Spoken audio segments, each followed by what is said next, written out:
Berachot, Daf, Lamed Dalet. On va commencer par Lamed Gimel, Amud Bet. Haomer, Al kan tzipor yagiu rachamecha, ve'al tov izacher shemecha, modim modim meshatekin oto. Cette nouvelle Mishnah nous enseigne non seulement des halachot, mais surtout des principes importants concernant l'esprit de la tefila. Cette nouvelle Mishnah, Haomer al kan tzipor yagiu rachamecha, ve'al tov izacher shemecha, modim modim meshatekin oto. Elle nous parle de gens qui font une prière, mais qui n'est pas convenable. Rashi explique, regardez Rashi, Haomer bitfilato al kan tzipor yagiu rachamecha, anashim shayu mar'im atzmam kemitkavnim le'amik belashon tahanunim. Qu'est-ce que ça veut dire? Normalement, lorsqu'on vient adresser à Dieu une prière, on le fait simplement. On ouvre notre cœur et on l'épanche devant Hachem. On adresse à Akadosh Baruch Hu des souhaits. On n'est pas forcément méritant. On n'a rien à exiger. On demande pitié, miséricorde. Al taras tefilatecha keva ela rahamim vetahanunim lifnei hamakom. On a déjà appris cette Mishnah. Mais là maintenant, on va parler de gens qui sont hachmologim, qui se croient intelligents. Et ils viennent faire du chantage avec Akadosh Baruch Hu. Ils viennent faire un bras de fer.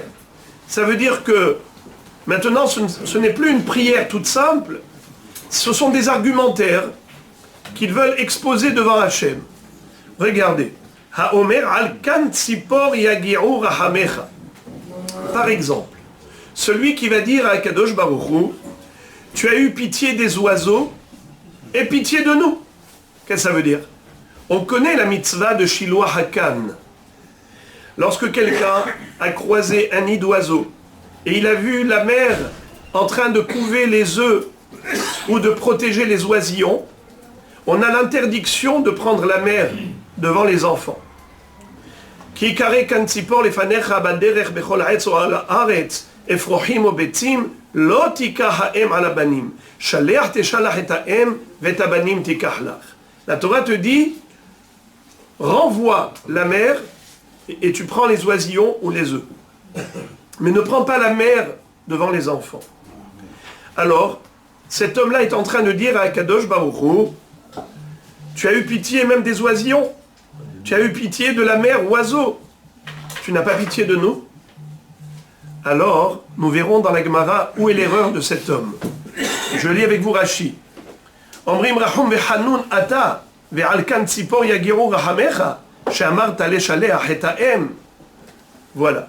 Ou bien, une autre personne qui va dire à Kadosh Baruch Hu, Al Tov Izacher Shemecha. Ton nom ne sera évoqué que pour le bonheur, pas pour le malheur. Ça veut dire, si on reçoit du bonheur de ta part, alors on va te remercier, parce qu'en effet, c'est sûr que c'est toi qui nous as envoyé du bonheur.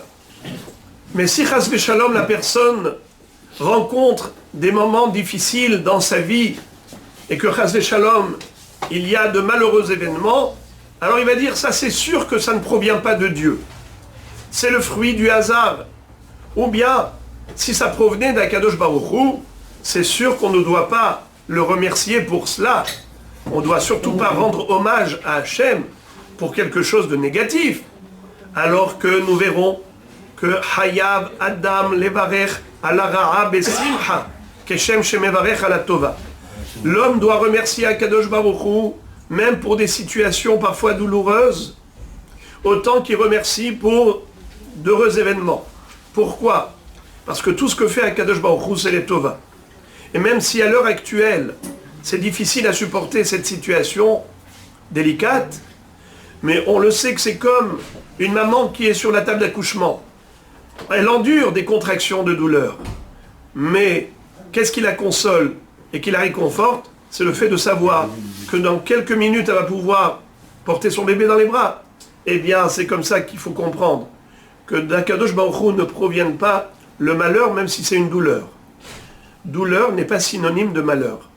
gamzu letova.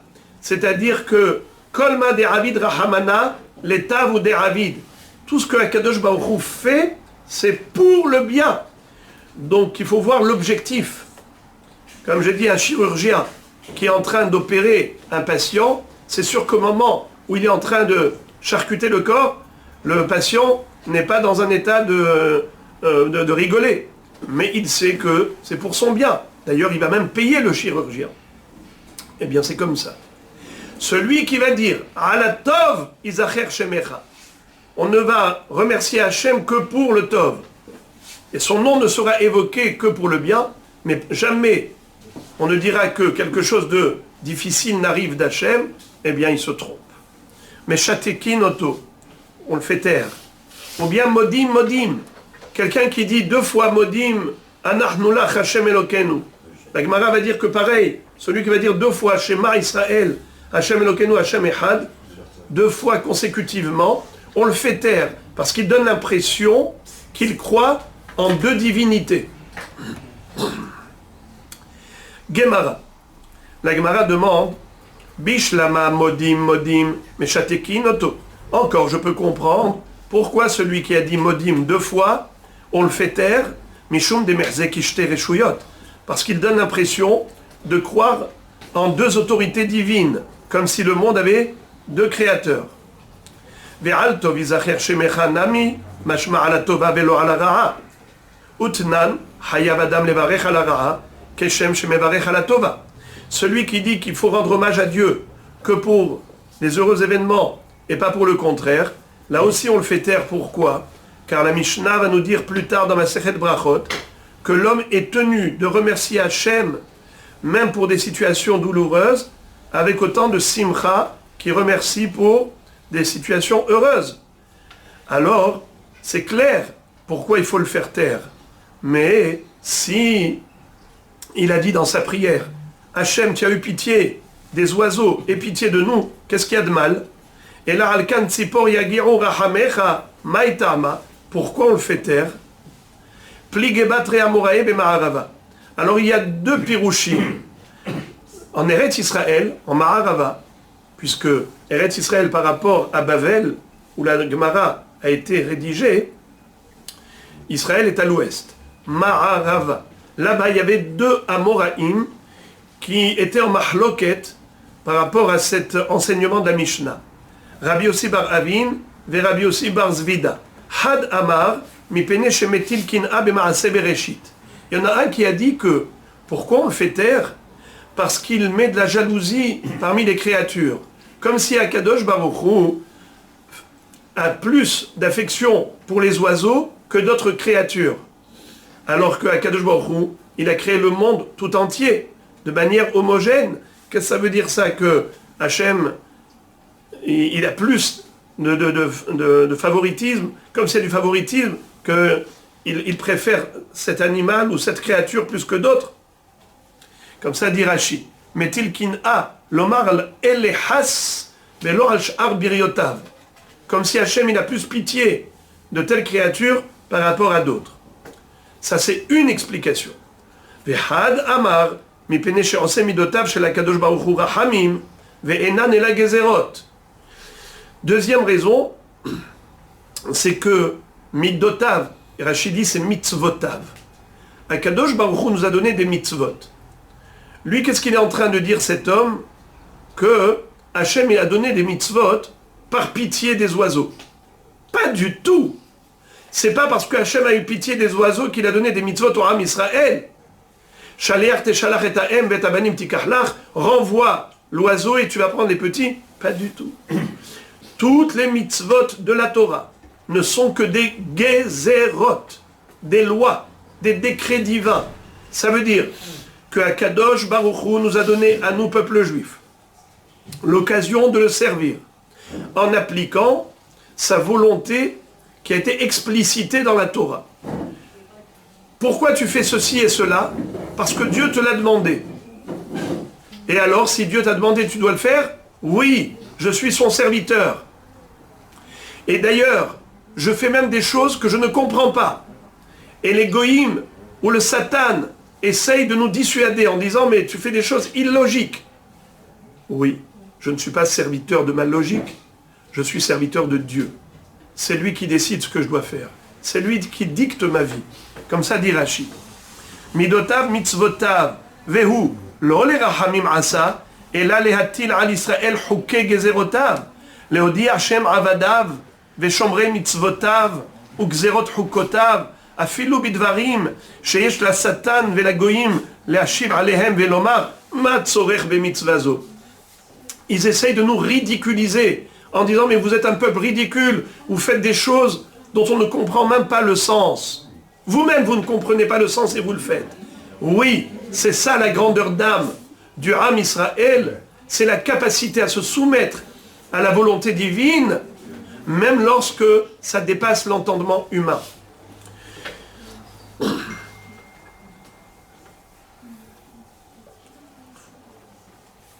Entre parenthèses, il ne faut pas occulter ce qu'ont écrit tous les Rishonim, Rambam, Ramban, le Sefer HaChinuch, ceux qui ont compté les 613 mitzvot, qui les ont énumérés, eh bien, ils ont donné des explications qui consistent à dire que dans chaque mitzvah, il y a une éducation pour l'homme.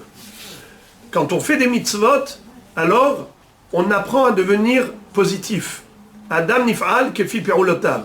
L'homme devient ce qu'il fait. En fonction de ce que l'homme fait, il deviendra ainsi. Quelqu'un qui fait du mal deviendra mauvais. Quelqu'un qui fait du bien deviendra bon. Exemple, il dit par exemple que la Torah nous a interdit la consommation de certains animaux sauvages, des poissons sauvages. Pourquoi ? Parce que quand on mange quelque chose, on devient ce qu'on a mangé.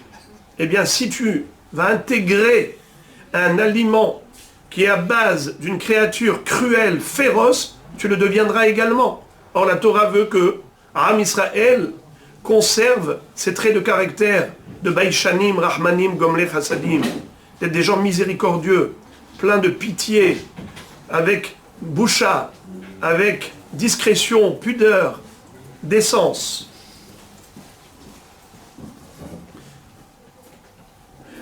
Donc je ferme la parenthèse pour revenir à la suite de la Gemara.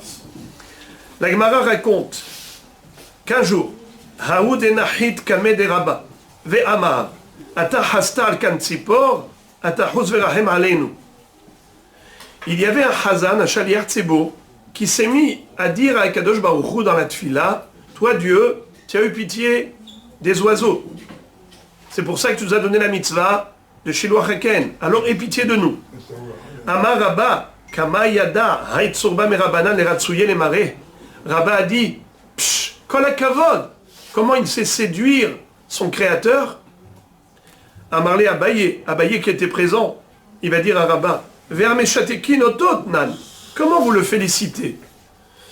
Mais au contraire, la Mishnah dit que cet homme commet une infraction. Pourquoi? Parce que il transforme les mitzvot d'Akadosh Baruch Hu en rahamim, alors que ce ne sont que des décrets. La Mishnah dit qu'il faut le faire taire. Et vous dites qu'il mérite des félicitations. La Gemara répond, Rabba, il a fait exprès pour voir quelle allait être la réaction de Abaye, pour voir s'il allait se souvenir d'un Mishnah. Alors il a dit juste le contraire. Il a dit, il sait bien faire Chazan celui-là, c'est un bon Shaliach Tzibur. Et Abaye a dit, mais c'est contraire à la Mishnah ce qu'il a fait. Eh bien c'est ça ce que Rabba voulait, que son neveu, parce que Abaye c'était le neveu de Rabba, c'était son élève. Il voulait voir s'il avait retenu convenablement les Mishnayot. Il a dit, bravo, tu as eu la bonne réaction. Cet homme, ce qu'il a fait, c'est pas bon. La Gemara raconte une autre histoire d'un autre Hazan qui s'est cru intelligent et également on lui a dit que c'était négatif. Haoud et Nahid Kamed et Rabbi Hanina. Il y avait un Hazan qui s'est mis à prier devant Rabbi Hanina à la choule. Amar, Ha'el Agadol Agibor ve'anora ve'adir ve'aizuz ve'yaroui ve'chazak ve'amitz ve'avadai ve'anichbad. Il a rajouté des qualificatifs, toutes sortes de qualités d'Hachem. Au-delà de ces trois qualificatifs, El Agadol, le Dieu grand, Gibor, puissant, Nora, redoutable, il rajoute Adir, très fort, Izzouz, super puissant, Yarouy, qu'on craint, et Hazak, fort, Amitz, courageux, Vaddaï, qui existe avec certitude, Hanirbad, qui est honorable. Alors, qu'est-ce qu'a fait Rabbi Hanina? Il a attendu patiemment qu'il termine. Himtin lo ad siem.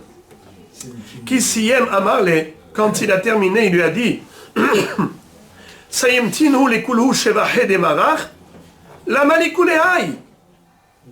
Il lui dit, dis-moi, ça y est, tu as terminé, tu as épuisé le stock de qualité de Dieu. Dieu n'a plus de qualité, puisque tu t'es arrêté et que tu as énuméré toute une longue liste. Ça veut dire, voilà, ça y est, Hachem, il n'a pas plus de qualité que cela. Pourquoi tu as fait ça?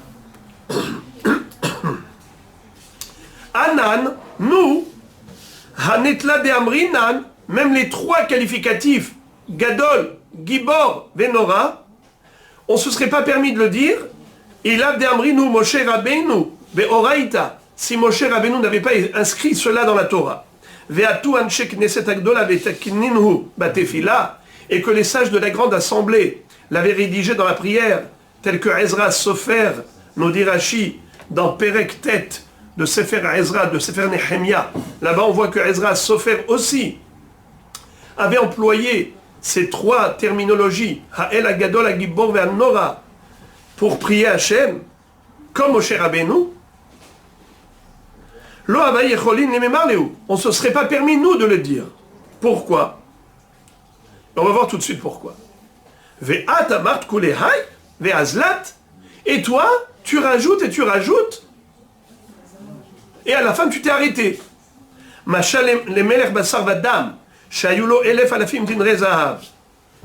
C'est comme, à quoi cela ressemble, dit la Gemara. Voilà une parabole qui va illustrer la ridiculité de cet homme.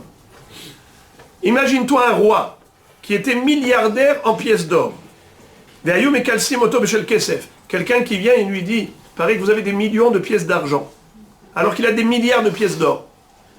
C'est un éloge, ou bien c'est au contraire une ridiculisation. Il a réduit sa grandeur, parce qu'il est beaucoup plus riche que ce qu'il a évoqué.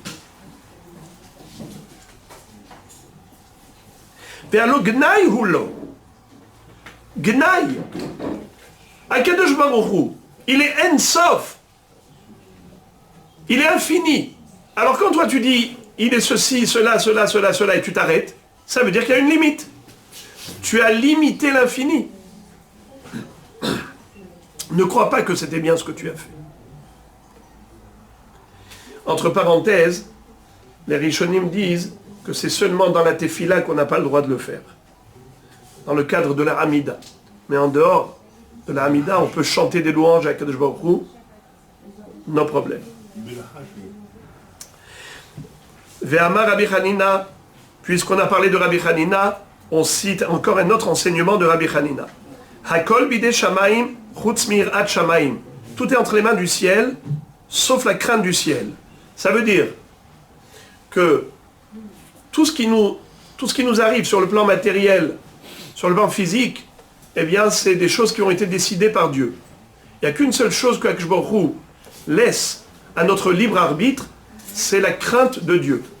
Craindre Hachem, c'est notre choix. Le respecter, c'est notre choix. L'aimer, c'est notre choix. La hirat shamayim, c'est quelque chose qui ne provient pas du ciel, mais qui doit provenir de l'homme. Chez Nehemar, comme il est dit, Moshe Rabbeinu s'adresse au peuple juif en disant, Ve'ata Israël, et maintenant peuple juif, Ma Hashem Elohecha shoel me'imach, qu'est-ce que l'Éternel ton Dieu te demande, te réclame? Kim le'ira, uniquement de le craindre. Fin du pasuk. La Gemara s'étonne et elle dit, Atu irat shamayim iltazu tretahi. Quand Moshe Rabbeinu dit, qu'est-ce que Akadosh Baruch Hu te demande? Juste ça, de le craindre. La Gemara dit, pourquoi la crainte du ciel c'est une chose facile? La preuve que c'est difficile. Ve'amar Rabbi Hanina mishum Rabbi Shimon bar Yochai, en lo le'akadosh baruch hu bebet genazav, ela otsar shel irat shamayim, shenemar irat Hashem hi otsaro. Nous voyons que Akadosh Baruch Hu va garder dans ses trésors dans le ciel la hirat shamayim de celui qui a la crainte du ciel. Ça veut dire que c'est tellement rare de trouver des gens qui craignent Dieu vraiment que ça se situe dans les trésors d'Akadosh Baruch Hu, comme des diamants. Il n'y en a pas beaucoup dans le monde. C'est rare. Et c'est la rareté du diamant qui fait son importance. La même chose, la rareté de la hirat shamayim chez les gens qui fait son importance. Alors comment est-ce qu'on Moshe Rabbeinu a pu dire c'est tout ce que Baruch Hu te demande, juste de le craindre. Pourquoi c'est une chose facile? La Gemara répond in legabe Moshe milta zutretai. Oui, pour Moshe c'est une chose facile. Pourquoi? Moshe Rabbeinu est monté au ciel 3 fois 40 jours. Il a été témoin de tout ce qui se passe là-haut dans les hautes sphères célestes. Alors, il était saisi d'une crainte d'Akadosh Baruch Hu qu'on ne peut même pas décrire, indescriptible. Lui, Moshe Rabbeinu va dire, mais c'est évident, comment vous pouvez ne pas craindre Dieu?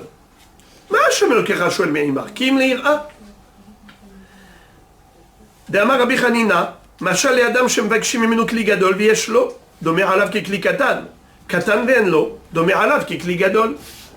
Quelle est la parabole pour illustrer l'idée? C'est comme un milliardaire et un pauvre. Quand vous demandez à un milliardaire, tu peux me prêter ta Rolls-Royce? Il dit, mais c'est pas un problème, vas-y, prends-la. Tu tournes avec, après tu me la ramènes. Tiens les clés, tout de suite. Tu demandes à un pauvre, même une petite voiture simple, il n'a pas de quoi s'acheter une voiture. Il n'a pas. Alors pour quelqu'un qui n'a pas, tu lui demandes même un petit Kelly, c'est beaucoup. Pour quelqu'un qui a beaucoup plus, tu demandes même un grand Kelly, pour lui c'est une chose évidente. La hirat shamayim pour Moshe Rabbeinu, c'est une évidence. Comment peut-on ne pas craindre Dieu?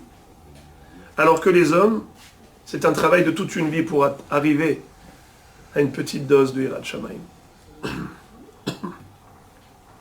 Entre parenthèses, il y a ici quelque chose d'incompréhensible. Moshe Rabbeinu, c'est vrai que pour lui, la hirat shamayim, c'est une chose évidente. Mais il est en train de s'adresser au peuple juif. Et c'est à eux qu'il a dit, qu'est-ce qu'Hachem attend de vous? Juste la hirat shamayim. Mais pour eux, c'est pas évident. Alors, il y a des mefarshim qui expliquent que c'est ça la réponse de la Gemara. In, legabe Moshe, milta zutretai. Que ceux qui sont à côté de Moshe Rabbeinu, ceux qui vivent autour de Moshe Rabbeinu et en sa compagnie, quand ils voient comment Moshe Rabbeinu il sert à Kadosh Baruch Hu, il fait Torah et Mitzvot, eh bien, ils sont influencés et ils arrivent au niveau de hirat shamayim parce qu'ils ont un exemple comme Moshe Rabbeinu. On continue. Maintenant, la Gemara va développer ce qu'on a étudié dans la Mishnah, que celui qui dit modim, modim, 2 fois modim, mais shatekin oto, on le fait taire. Amar Abizera, kola omer shema, shema, ke omer modim, modim. Celui qui dit 2 fois shema, shema Israël, Hashem Elokeinu, Hashem Echad, également on le fait taire. Alors la Gemara pose la question, elle dit, metive, hakoret shema vekofla hareze megune. Pourtant, il est écrit dans une baraïta que celui qui répète le schéma 2 fois, c'est négatif. Ça veut dire megune ou deave, chatukelo mais chatkinanle. C'est vrai que c'est critiquable, c'est vrai que c'est négatif, mais on n'a jamais dit qu'il faut le faire taire. Alors pourquoi est-ce qu'ici on dit qu'il faut le faire taire? L'akashia, ce n'est pas contradictoire. Hade amar milta milta vetanela, et hade amar psuka psuka vetanele. Lorsque la personne a répété mot à mot, par exemple, Shema, Shema, Hashem, Hashem, Elokeinu, Elokeinu, Hashem, Hashem, Ehad, Ehad. Celui-là, on ne le fait pas taire, mais c'est négatif ce qu'il a fait. Pourquoi? De qui il se moque là? C'est de la moquerie, c'est de l'amusement. Il rigole ou il est sérieux? Il bégaye. Alors en effet, celui qui répète mot à mot, chaque mot il le répète 2 fois, donc c'est vrai qu'en effet, c'est négatif. Par contre, s'il répète 2 fois tout le passouk en entier, Il dit comme ça. Shema Israël Hashem Elokeinu Hashem Echad. Il répète. Shema Israël Hashem Elokeinu Hashem Echad. Ça, on le fait taire tout de suite. Pourquoi? Quelle est son intention? Peut-être que dans sa tête, il y a deux divinités. C'est pour cela que on le fait taire. Tandis que l'autre, c'est moins grave. C'est de la moquerie, parce qu'il joue avec la Torah, il s'amuse avec le schéma, mais ce n'est pas de la kfira. Tandis que celui-là qui dit Shema Israël Hashem Elokeinu Hashem Echad 2 fois, c'est que Has Veshalom, il croit qu'il y a deux autorités divines. Amar le Rapapa le Abaye, Vedilma Merikara lo kiven daate ou basov kiven daate. Pourquoi est-ce que tu le soupçonnes d'être un homme idolâtre et qui croit en deux divinités? Peut-être que tout simplement, la première fois, il n'avait pas eu la bonne kavana quand il a dit Shema Israël Hashem Elokeinu Hashem Echad, et donc il s'est dit je vais répéter une deuxième fois avec kavana. Donc c'est pas sûr que cet homme-là a une kavana d'idolâtrie. La Gemara répond, première ligne de Daf Lamed Dalet. Havruta kelape shemaya mi ika. Qu'est-ce que c'est que ça? La première fois, il n'avait pas de kavana? Quoi, il a pris Akadosh Baruch Hu pour son copain? À un ami, tu peux dire des choses sans réfléchir. Ça t'arrive?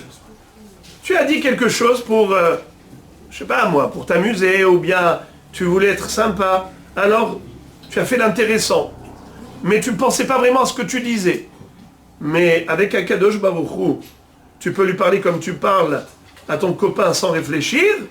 Regardez le premier rachis de la page.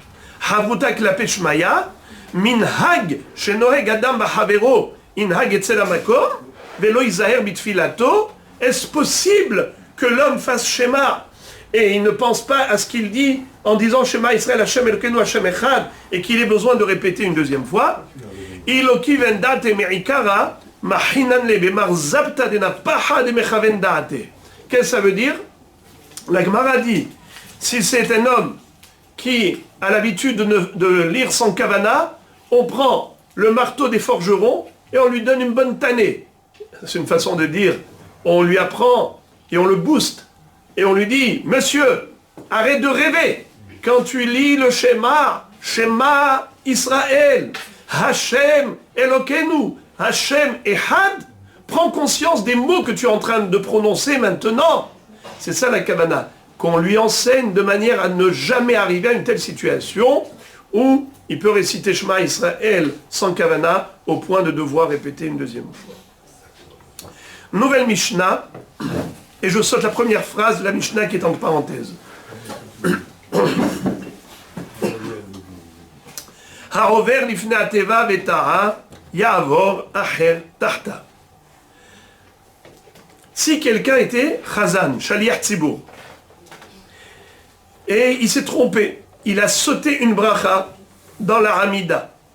S'il a sauté une bracha, alors il faut tout de suite qu'il se fasse remplacer par un autre shaliach tzibur. De quoi on parle? À l'époque, il n'y avait pas de sidurim.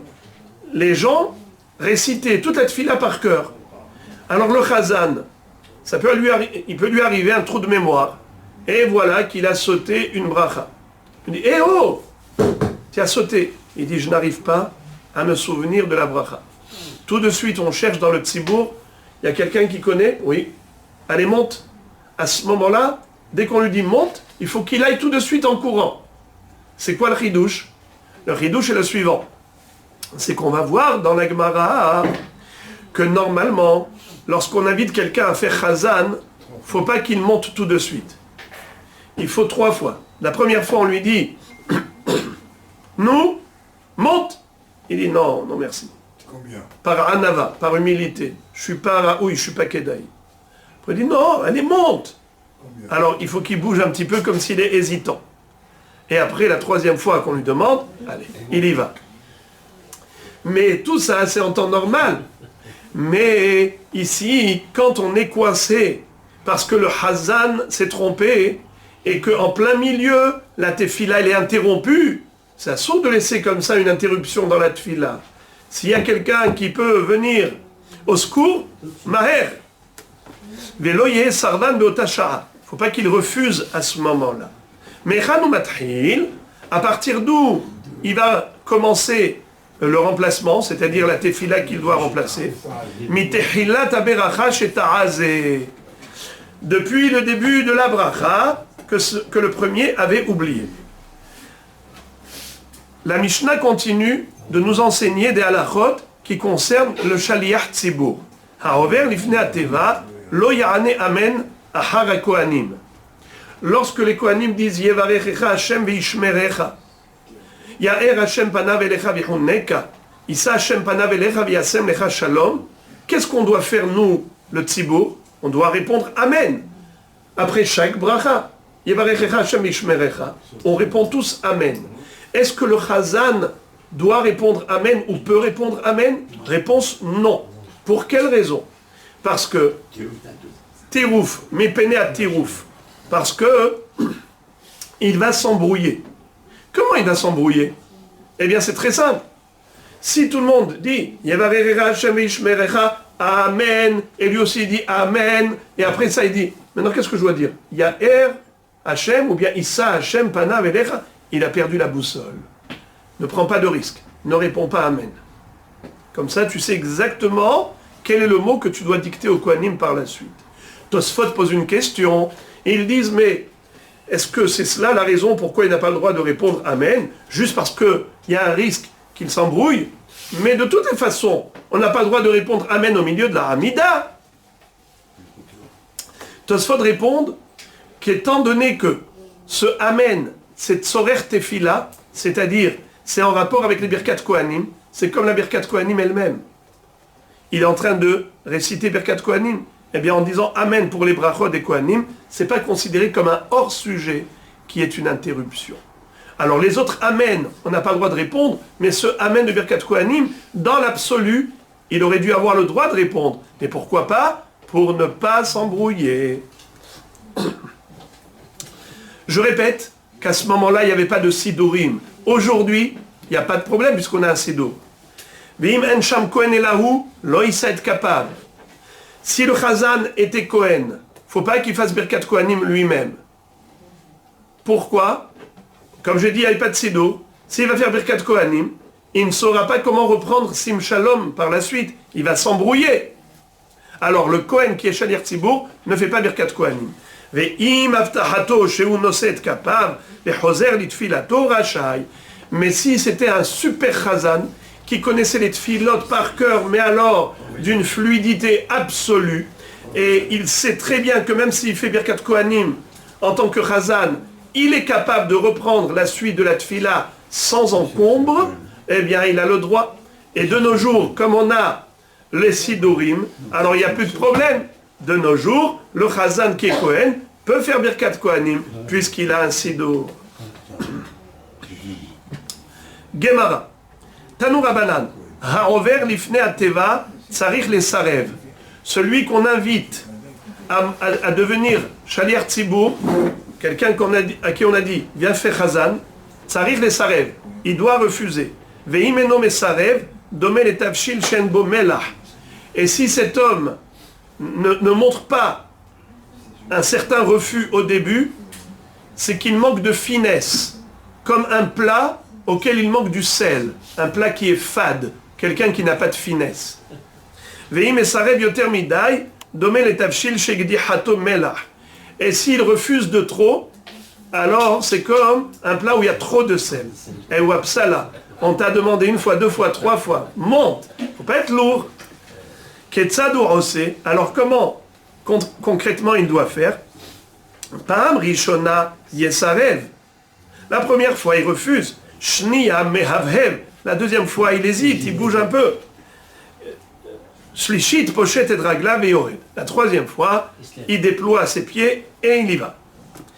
Tanou Rabanan shlosha ruban kaché ou miroutan yafe. Hachamim nous disent il y a trois choses que quand c'est dosé c'est bon. Quand il y en a trop, c'est pas bon. Ve'eluhen, c'est or, la levure. Quand il y en a peu, la pâte est excellente. Quelle bonne baguette, quelle bonne challah. Mais trop de séor, personne ne peut manger ce pain. Ou melach, Un peu de sel, c'est tellement bon. Trop de sel, immangeable. Et sarvanout, le refus, pareil. Un peu, zian. Trop, pas bon. Amar Rav Huna, ta'a beshalosh rishonot, choser lerosh, באמצעיות חוזר להתחונן, באחרונות חוזר לעבודה. Écoutez ça. La structure de la tefila, elle est comment? On a au début 3 rishonot. Ce sont des jrachim d'Akadosh Baruch Hu. Magen Avraham et Haye Ametim El Akadosh.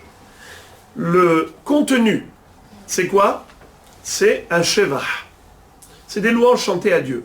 Laquelle Agadol Agibor Vanora El Elyon Gomen Hasadim Tovim Ata Gibor Le Olam Hashem Haye Metim Ata Rab Leoshia Ata Kadosh Veshimcha Kadosh. Ce ne sont que des hommages et des éloges d'Akadosh Baruch Hu. Après ça, depuis Atachonen jusqu'à Shema Kolenu, 13 demandes. Hachem, donne-nous, s'il te plaît, on te prie, donne-nous, donne-nous, donne-nous. Très bien. À la fin, on a les 3 dernières, Ha'avoda, Hoda'a et Sim Shalom. Ça s'appelle Hoda'a. Les 3 dernières sont considérées comme une seule entité. Alors on a, en effet, 3 entités. Je répète, Shevach, Bakasha, Hoda'a. Alors, qu'est-ce que Rav Huna nous enseigne? Que si le Chazan, le Shaliach Tzibour, s'est trompé, il a sauté une bracha, alors il faut recommencer depuis le début de la bracha. Qu'est-ce qu'on appelle le début de la bracha? Depuis le début de la catégorie de brachot. Par exemple, il s'est trompé dans les 3 premières, il recommence depuis le début de la Hamida. Car les 3 premières, c'est compact, c'est une seule entité.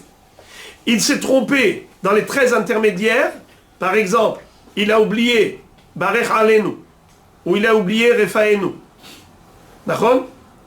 Alors celui qui va prendre la place, le remplaçant, il va recommencer à partir d'où? Depuis Atachonen. Car depuis Atachonen jusqu'à Shema Kolenu, ces 13 demandes, c'est une demande. Et donc c'est considéré comme une seule entité.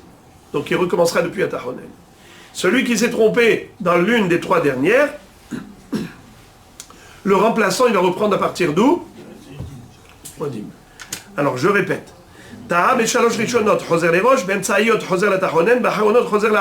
Donc, que ce soit le remplaçant ou que ce soit la personne elle-même qui s'est trompée et ensuite elle veut s'auto-corriger, comment elle se corrige? En reprenant depuis le début du thème. Rav Asi Amar, mais Rav Asi va dire non, pas du tout. Emtsayot en lahem seder. Les emtsayot, les 13 brachot intermédiaires, n'ont pas de seder. Qu'est-ce que ça veut dire, non pas de seder? Hein? On peut le dire en désordre. Ouais. C'est quoi en lahem seder? Il y a ici une discussion de Rashi et Tosfot. C'est quoi l'histoire de l'ordre? Alors, Rashi dit en seder, c'est que chaque bracha des 13 demandes, c'est une entité à part. Et par conséquent, il n'y a même pas d'ordre. Exemple, quelqu'un qui a oublié Refaenu, et il s'est souvenu juste après Tishkon, Baruch Ata Hashem Bonei Yerushalayim, avant Shema Kolenu. Eh bien, juste après Tishkon, il dit Refaenu, et tout va bien. Dès qu'il se rappelle, il le dit. Il a oublié par exemple Selah Lanu. Quand est-ce que tu t'es rappelé Selah Lanu? Avant de dire Ala Tzadikim Ala Hasidim, dis Selah Lanu là-bas, et tu continues Ala Tzadikim Ala Hasidim. C'est comme ça que Rashi comprend. Tosfot n'est pas d'accord. Tosfot dit, c'est vrai que En Lahem Seder, dans le sens où ce n'est pas une seule entité, comme a dit Rav Huna. C'est 13 entités. Mais c'est sûr qu'il faut respecter l'ordre. Puisque nous retrouvons dans Masechet Megillah que Hakore le Mafreya lo Yatsa, quelqu'un qui a lu à l'envers, que ce soit la Megillah ou Kriyat Shema, ou bien même la Tefila, lire à l'envers, on n'est pas quitte. Alors toi maintenant, qu'est-ce que tu fais? La bracha de Selah Lanu, tu vas me la lire dans Alat Tzadikim. Et oh, c'est pas du tout dans l'ordre. Alors écoutez ça. Ce que dit Tosfot, qu'est-ce que ça veut dire Lahem Seder? Ça veut dire qu'ils sont détachés. Les 13 demandes sont indépendantes les unes des autres. Et par conséquent, si tu as oublié par exemple Selah Lanu, et tu es déjà arrivé à la Tzadikim, eh bien tu reprends depuis Selah Lanu, mais tu continues. Hashivenu, Refaenu, Barech Aleinu, et tu continues. Dans le sens où tu n'as pas besoin de recommencer depuis Atahonen. Contrairement à Ravuna. Ravuna a dit que si tu t'es trompé dans n'importe laquelle des 13 demandes, tu recommences depuis la première demande, Atahonen. Parce que les 13, c'est comme une seule entité, Bakasha. Mais Rav Assi dit non, c'est pas une Bakasha, c'est Bakashot. Chaque bracha, c'est une Bakasha à part. Alors, si tu as manqué une, tu la rattrapes. Mais une fois que tu la rattrapes, tu es obligé de reprendre ce que tu avais déjà dit avant pour être dans l'ordre. Pour réciter dans l'ordre. Vous avez compris ce que je veux dire? Alors la Gemara maintenant va poser une question. Elle dit Metiv Rav Sheshet, Mechan ou Hoser, Mithilat Abracha, Sheta'aze, Tuvta de Rav Huna. La Gemara dit comment Rav Huna a pu dire une chose pareille? Que celui qui a oublié l'une des 13 demandes, il doit recommencer depuis Atahonen. Mais c'est juste impossible. Pourquoi c'est impossible? Puisque dans la Mishnah, il est écrit clairement Me'echan mathil, mithilat abracha sheta'aba, qui doit recommencer depuis la bracha dont il s'est trompé. Ça veut dire qu'il a oublié. La bracha qu'il a oubliée, c'est celle-là qui doit recommencer. Le remplaçant, qui remplace le chazan qui a oublié. À partir d'où il reprend? Depuis la bracha qu'il a oublié. Donc tu vois qu'il ne recommence pas depuis Atahonen. Réponse Amar lecha Rav Huna, Emtsayot, Kulehu, Hada Birchata Ninhu. Rav Huna va te répondre très facilement. Il va te dire, je suis d'accord avec toi, que dans la Mishnah il est écrit que si le premier chazan a oublié une bracha, le deuxième quand il reprend depuis où? Depuis le début de la bracha en question. Mais tu veux savoir c'est quoi la bracha en question? Si c'est l'une des 13 demandes, eh bien c'est depuis Atahonen. Et si c'est l'une des 3 premières, Magen Avraham, Mechayam Etim, El Akadosh, eh bien il doit reprendre depuis le début. Et si il s'est trompé dans les 3 dernières, il reprend les 3 dernières. C'est ça la beracha. Pour Rav Huna, il y a 3 brachot. Il y a Shevach, Bakasha et Hoda'a. Il n'y a que 3. Et quand la Mishnah nous a dit que le remplaçant qui vient prendre la relève, parce que le premier chazan a oublié une bracha, il doit recommencer à partir d'où? Mithilat bracha sheta'aba. C'est pas la bracha spécifique comme Refaenu, Barech Aleinu. Non! Depuis Atahonen. Parce que depuis Atahonen jusqu'à Shema Koleinu, c'est considéré comme une seule entité. Amar Rav Yehuda, Le'olam al adam tzerachav, lo beshalosh rishonot velo beshalosh aharonot, ela be'emtsa'iyot. Rav Yehuda nous enseigne un principe, c'est que dans la Hamida, il ne faut pas adresser à Kadosh Baruch Hu des demandes personnelles, ni dans les 3 premières brachot, Magen Avraham, Mechayam Etim et Kadosh, ni dans les 3 dernières, Avoda, Hoda'a, Shalom, uniquement Be'emtsa'iyot, dans les 13 intermédiaires. Par exemple, quelqu'un a un malade, eh bien dans Refaenu, il mentionne le nom du malade. Quelqu'un qui a n'importe quel besoin, eh bien, il va développer un peu plus la bracha en question. De Amar Rabbi Hanina, Rishonot domot le'evet shemesader shevach lifnei rabo. Emtsa'iyot domé le'evet shemevakesh pras merabo. Aharonot domé le'evet shekibel pras merabo veniftar ve'olech lo. Carrément, Rabbi Hanina a donné une illustration pour comprendre la structure de la tefila. Et il dit que lorsqu'on vient devant Hachem, pour la tefila, c'est comme un serviteur qui vient devant son maître. Évidemment, lorsqu'il va solliciter la faveur de son maître, eh bien, il va l'aborder par une certaine démarche logique. D'abord, il adresse à son maître des louanges pour le séduire. Ensuite, il lui expose son souhait, il lui explicite sa volonté, il exprime ce qu'il veut. Et ensuite, une fois que son maître lui a dit « c'est accordé », il remercie. Ou bien, il remercie d'avance pour ce qu'il va recevoir plus tard.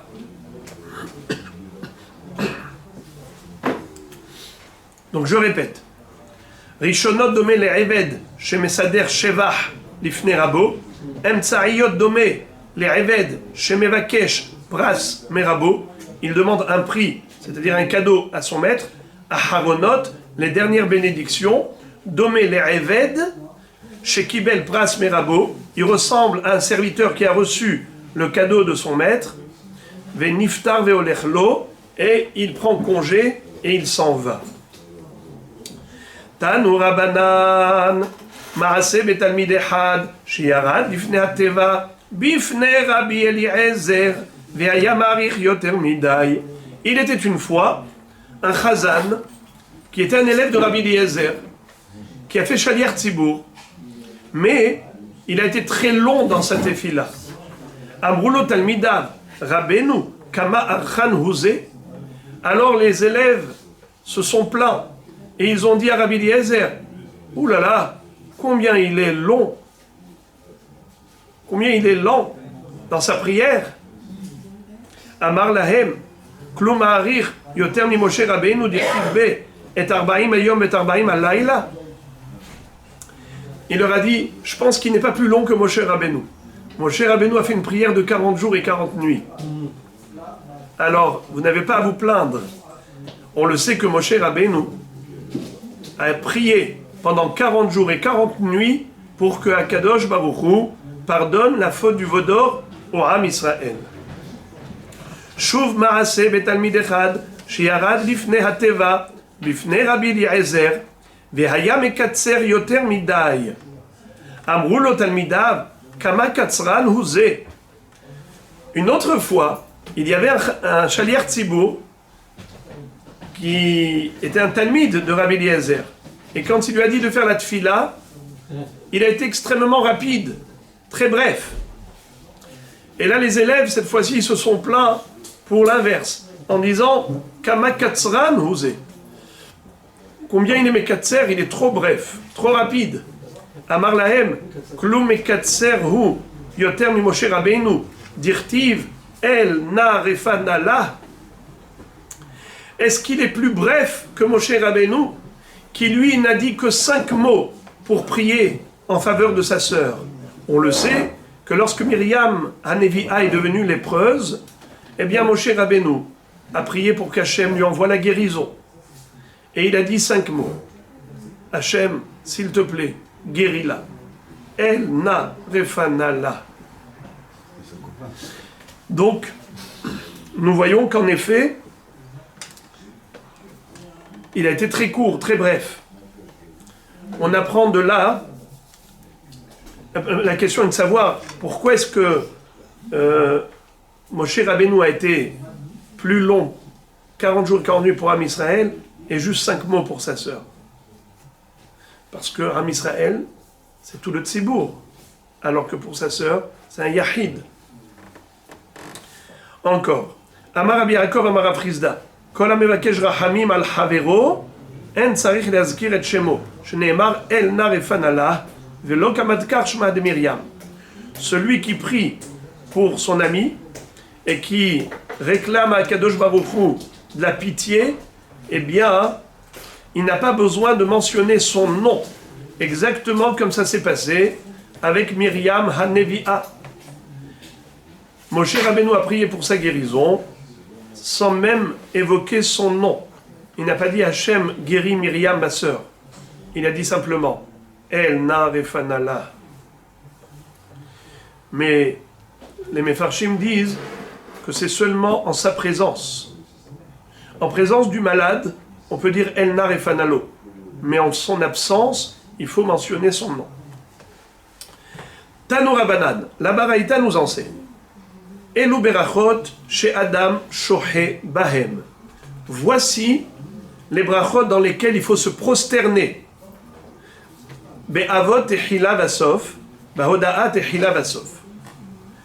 Dans la Hamida, nous avons d'abord une bracha qui s'appelle Avot. Eloké Abraham, Eloké Yitzhak, Eloké Yaakov. Eh bien, on doit se prosterner au début. Baruch Ata Hashem. Et on se prosterne à la fin. Baruch Ata Hashem Magen Abraham. Donc ça s'appelle Birkat Avot, Tehila Vasof. Pareil, Hoda'a. C'est quoi Hoda'a? Modim. Donc on se prosterne dans Modim et on se prosterne à la fin de la bracha de Modim en disant Baruch Ata Hashem, Hatov Shimcha Ulcha Na'e Leodot. Là encore on se prosterne.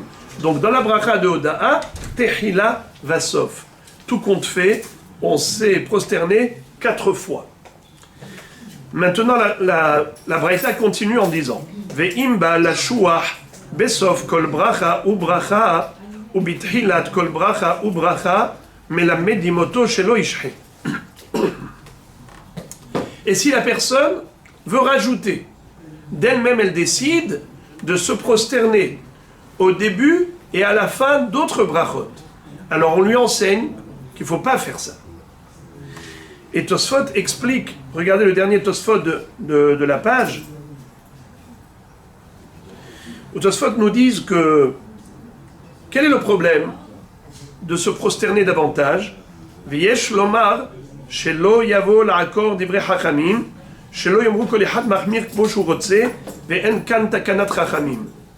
Étant donné que si chacun se permet de rajouter des prosternations là où il a envie, au début et à la fin d'autres brachot, eh bien finalement au fil des générations, on ne saura plus qu'est-ce qui est impératif et qu'est-ce qui est facultatif. Les gens vont croire que se prosterner, c'est facultatif. Et finalement, ils ne vont plus se prosterner là où il le faut. C'est ce qu'on appelle en hébreu kol hamosif goreya. Celui qui rajoute, il réduit. Parfois, il vaut mieux ne pas rajouter, parce qu'au début, tu vas rajouter, mais après, ça va entraîner une réduction. En plus, haishinan le yohara. On craint l'orgueil. Le monsieur, il veut montrer qu'il fait plus que tout le monde. Tout le monde se prosterne 4 fois, lui, non, il fait plus. J'ai oublié de vous citer le Tosfot précédemment, quand la Gemara disait qu'on n'avait pas le droit de faire des demandes personnelles dans les 3 premières brachot, ni dans les 3 dernières brachot. Tosfot disent, mais pourtant on dit Zochrenu le Chaim, Melech Havetz Bachaim, Ya'ale V'Yavo, c'est des demandes en plus, et c'est pourtant dans les 3 premières ou dans les 3 dernières. Réponse, dit Tosfot, que ce qui est interdit, c'est des demandes personnelles, au singulier. Mais quand ce sont des demandes au profit de la collectivité, de la communauté d'Israël, c'est permis. Dernière ligne de la page. Amar Rabbi Shimon ben Pazi, Amar Rabbi Yoshua ben Levi, Mishum Bar Kapara. On a dit au nom de Bar Kapara, Hediot Kemoshe Amarnu. Le Hediot, c'est-à-dire un homme ordinaire, un lambda, lui, eh bien, il se prosterne, comme on a dit, 4 fois seulement. Au début et à la fin de la première bracha, la Hamida, au début et à la fin de la bracha de Modim, Roda. Kohen Gadol, mais sauf kol bracha ou bracha. Mais le Kohen Gadol doit se prosterner à la fin de toutes les brachot de la Hamida. Pour quelle raison? Rachid dit, un homme, plus il est grand, plus il doit se faire petit. Car quelqu'un qui a de l'importance, il peut tomber dans le piège de l'orgueil. Alors au contraire, il doit faire un travail sur lui-même, de se rabaisser, se soumettre davantage à Kadosh Baruch Hu. C'est un peu comme une barre de fer, quand elle est tordue d'un côté, tu veux la redresser, ça ne suffit pas de la redresser. Il faut la tordre de l'autre côté pour qu'elle retrouve l'équilibre et le juste milieu. Regardez le premier rachid de la page. Kohen Gadol, Besof Kol Bracha, Kol Mashu Gadol Bioter, Tsarich Lachnia ou Lashpil Atzmo. Plus la personne est grande, plus elle doit apprendre à se soumettre. D'ailleurs, Ve'am Melech, Tehilat Kol Bracha ou Bracha, Vesof Kol Bracha ou Bracha. Et le roi d'Israël doit se prosterner, pas seulement à la fin de toutes les bénédictions, mais même au début. Au début et à la fin de chaque bénédiction de la Hamida. Pourquoi? Parce qu'il est encore plus important que le Kohen Gadol, donc il doit se rabaisser davantage, faire preuve d'humilité. Amar Rabbi Yitzhak bar Nachmani, les Didi Mefarshalim iné de Rabbi Yoshua ben Levi. Rabbi Yitzhak bar Nachmani a dit, moi j'ai entendu une explication à cela de Rabbi Yoshua ben Levi, c'est-à-dire qu'il m'a donné une précision. Comment? Hediot kemoshe amarnu, Kohen Gadol Tchilat Kol Bracha ou Bracha. Donc jusqu'ici, on a compris, l'homme normal, c'est 4 fois, comme on a dit tout à l'heure. Et le Kohen Gadol, alors, dans la Gemara, il y a une version, le Gaon de Vilna corrige la version. Et il dit comme ça, Kohen Gadol, Tehilat Kol Bracha ou Bracha, il faut lire Tehila Vasof, Shel Kol Bracha ou Bracha. Le Kohen Gadol, lui, il doit se prosterner au début et à la fin de chaque bénédiction de la Hamida. Et le Melech,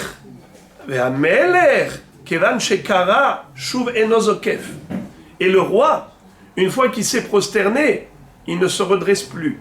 Il doit rester courbé pendant toute la Hamida. Il doit rester plié devant Dieu pendant toute la Hamida. Sheneemar, dans le passouk il est écrit,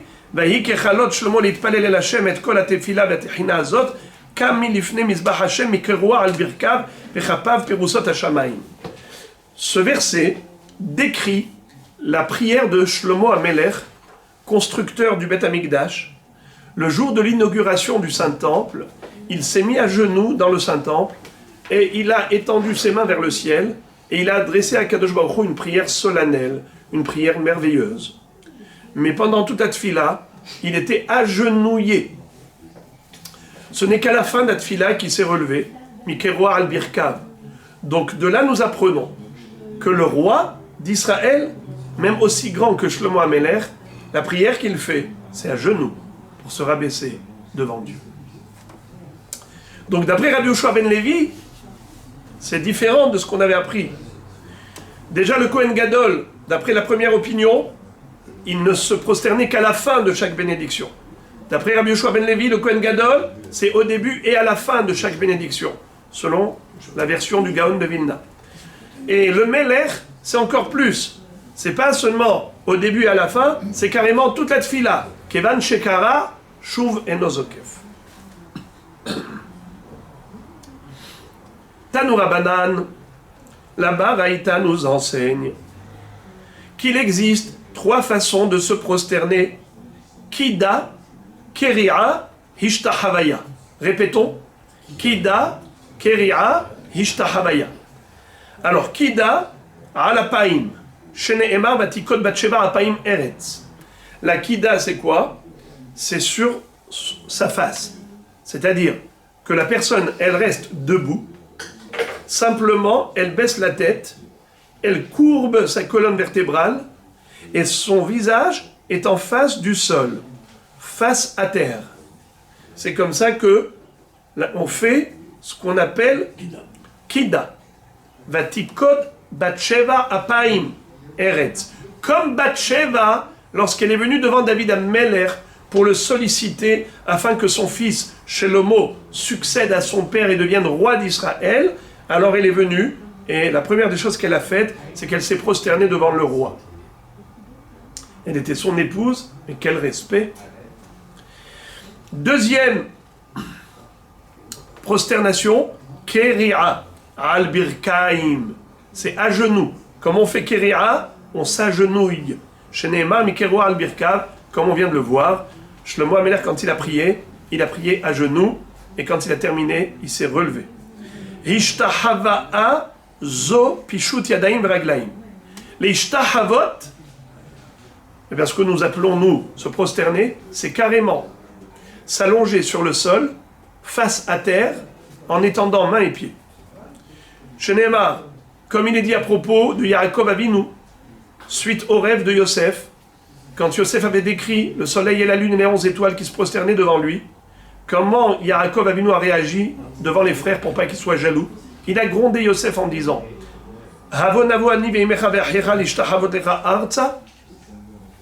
penses-tu que nous allons venir, moi, ton père, ta mère et tes 11 frères, se prosterner devant toi au sol, sur le sol? L'ishtahavot lecha arza, de là on apprend que ishtahava, comment ça se fait? Eh bien, face à terre en étendant mains et pieds. Amar Abichia Bered Ravuna, Hazina Leoule Abaye Verava de Matzlu Atzlouye.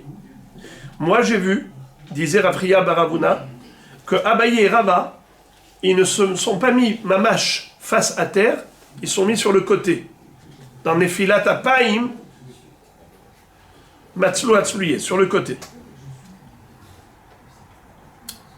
Alors, pourquoi ils ont fait ça? Regardez Rashi.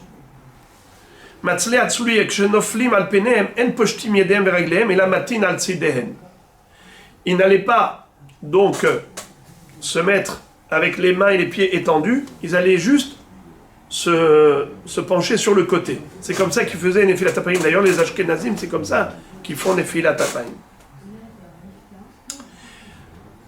Certains disent que pourquoi on fait comme ça, et pas carrément Pishut Yadayim Raglaim, parce que Chachamim disent, celui qui n'est pas sûr d'être exaucé, comme Yoshua bin Nun, Josué, qui lui s'était jeté à terre, et il a prié Hachem, en disant pourquoi il y a eu 36 morts du Ham Israël.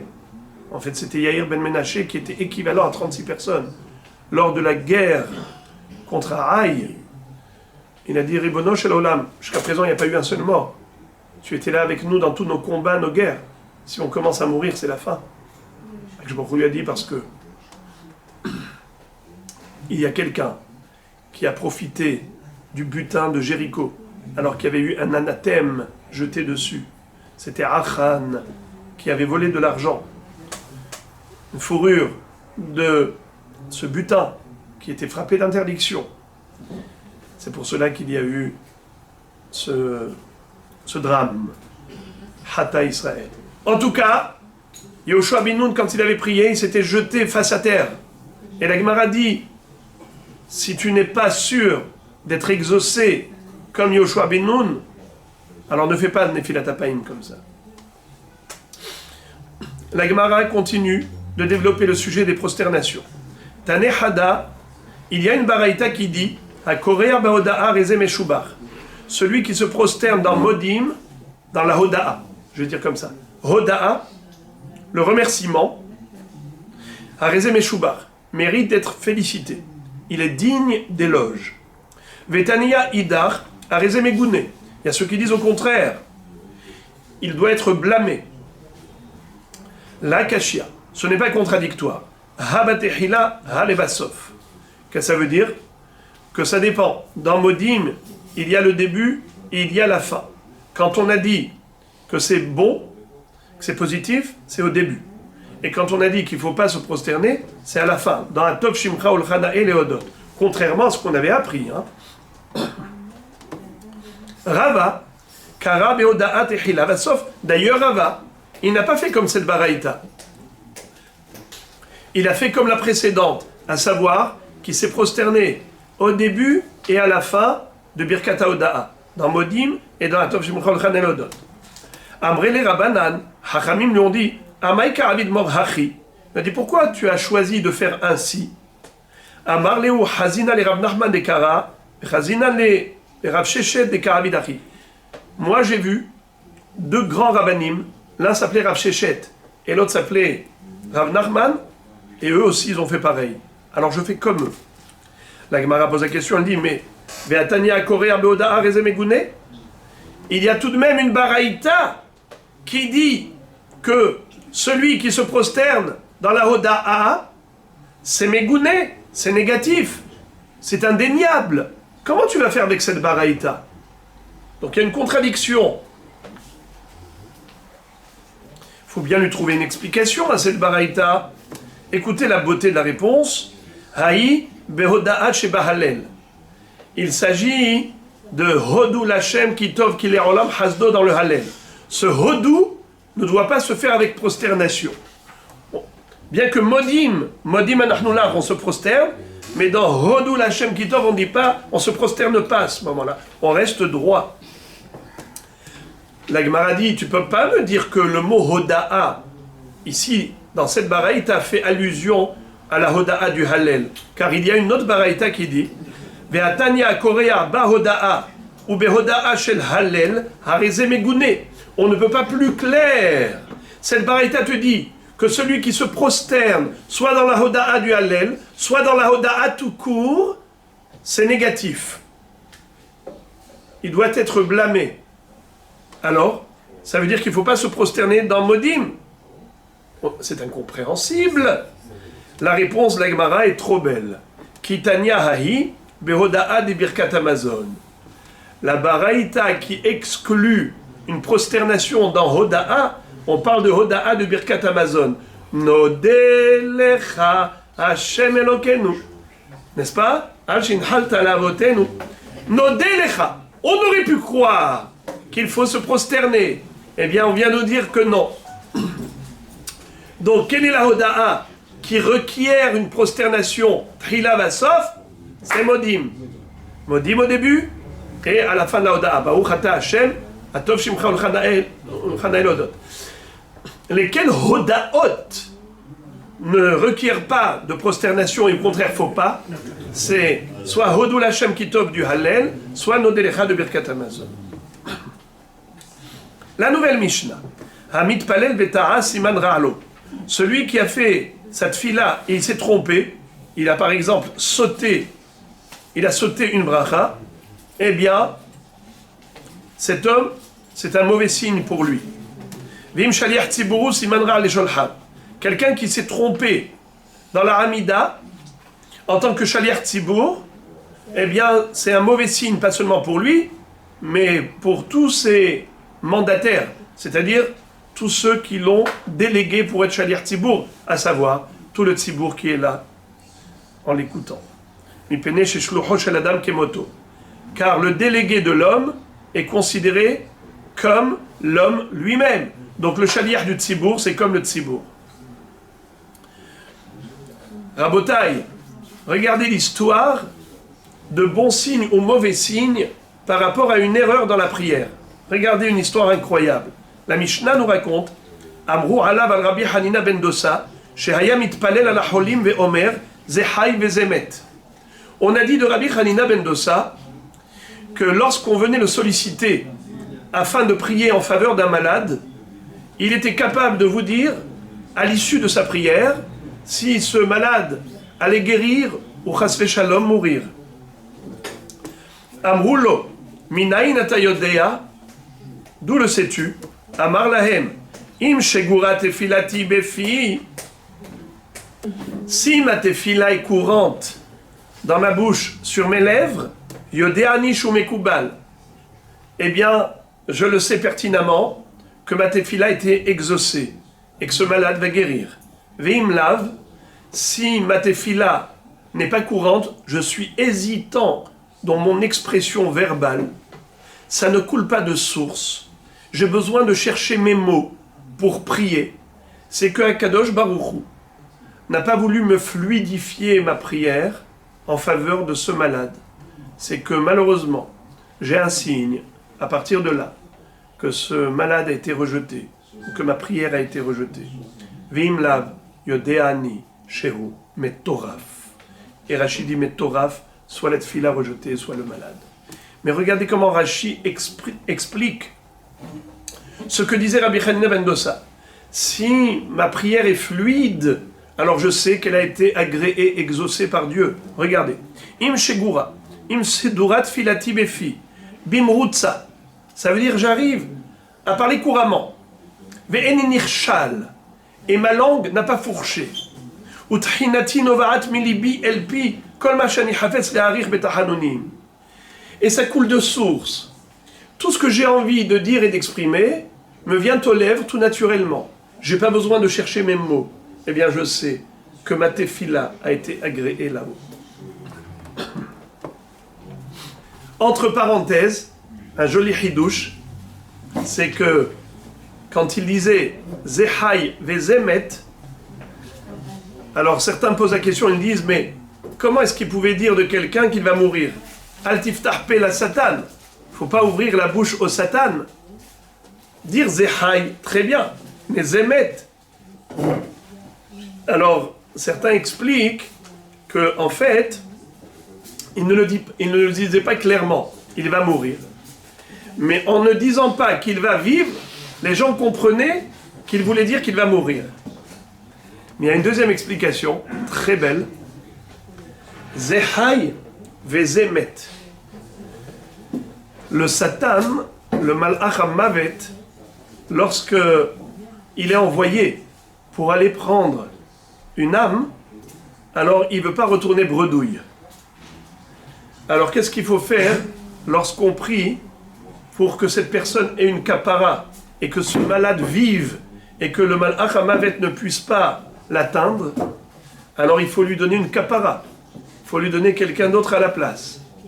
Eh bien, on prie pour que ce soit l'ennemi, un des ennemis d'Israël qui parte à sa place. Zehai vezemet. Ces Réchaïm qui cherchent à nous faire du mal, que ça aille sur eux, cette maladie, ce corona. C'est-à-dire que Eten Adam Tahtecha, Eten Edom Tahtecha.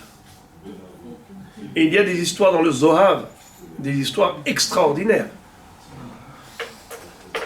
Des Chachamim qui avaient vu un serpent en train d'aller avec une fougue incroyable pour aller piquer quelqu'un. Et le tzaddik a vu que cet homme a fait teshuva et qu'au moment où le serpent était parti, il était encore rachar. Il lui a dit non, n'y va pas.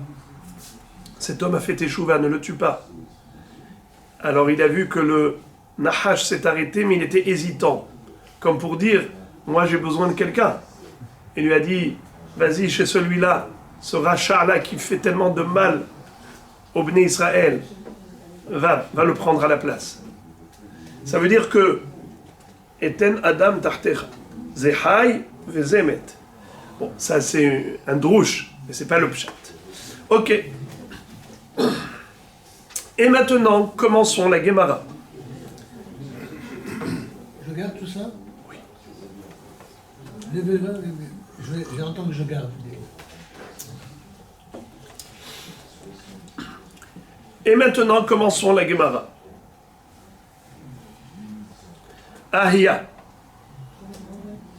La Gemara demande, de quel bracha s'agit-il lorsqu'on a dit dans la Mishnah que si le shaliach tzibour ou la personne s'est trompée, c'est un mauvais signe? La Gemara savait que c'est sûr qu'il ne s'agit pas de toute la Hamida. Il n'y a qu'une seule bracha par laquelle on peut savoir si Akadosh Baruch Hu a accepté la tfila ou pas, ou elle a été rejetée. C'est un mauvais signe. Alors, laquelle bracha? Ahia. Laquelle est-ce? Réponse. Amar Abichia, Amar Absafra, Mishum Had Deberav, Be'avot. Rabbi Chia dit au nom de Rav Safra, au nom d'un Talmid Chacham du Bet Midrash, Be'rav. Be'avot. C'est quoi Avot? C'est la bracha de Magen Avraham. Depuis le début de la Hamida jusqu'à Magen Avraham, c'est Birkat Avot. S'il y a une erreur dans Birkat Avot, alors c'est là que c'est mauvais signe. Mais si l'erreur est survenue dans une autre bracha, ce n'est pas un mauvais signe. Ika de matnela abaraïta. Certains disent que l'explication Be'avot, la première bracha d'Amida, c'est pas par rapport à notre Mishnah, c'est par rapport à un autre sujet. Lequel? Hamit palel tsarich sheichaben et libo bekulan.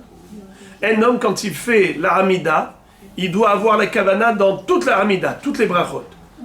Ve'im eno yachol lechaben bekulan, yechaben et libo be'ahat. Et s'il n'arrive pas à se concentrer pour avoir la ferveur et la kavana nécessaires dans toutes les brachot, alors au moins qu'il ait la kavana dans une d'entre elles. Ahia, laquelle une d'entre elles?